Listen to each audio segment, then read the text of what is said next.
Le président Pierre Nkurunziza a été réélu pour un troisième mandat au Burundi. L'annonce a été faite vendredi par la Commission électorale nationale indépendante lors de la proclamation des résultats provisoires de la présidentielle qui s'est tenue le 21 juillet. La victoire du président sortant n'était pas une surprise après le retrait des candidatures de l'opposition. On est très heureux d'avoir gagné haut la main cette élection et surtout de pouvoir passer maintenant à autre chose plutôt que de rester sur cette guerre politicienne. Calendrier électoral, ajournement, etc. Maintenant, tout le monde est content, c'est fini.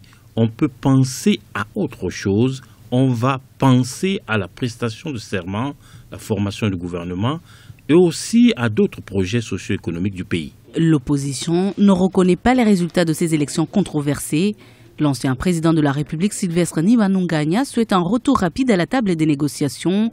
Objectif, trouver des solutions à cette crise sociopolitique burundaise. Il n'y a pas d'issue possible autre que celle de passer par les négociations telles qu'elles avaient été recommandées et telles qu'elles avaient été débutées sous les auspices du médiateur à la personne du président de l'Ouganda, Yoweri Kaguta Museveni. Et cela ne veut pas dire que cela nous amène à élaguer maintenant la question du troisième mandat ou la question du calendrier électoral ou Ndola.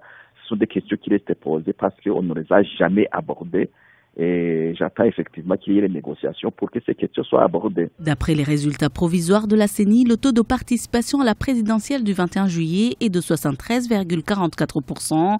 Le président Pierre Nkurunziza a été réélu à 69,41% des suffrages, suivi de son principal adversaire de l'opposition, Agathon Rwasa, avec 18,99%.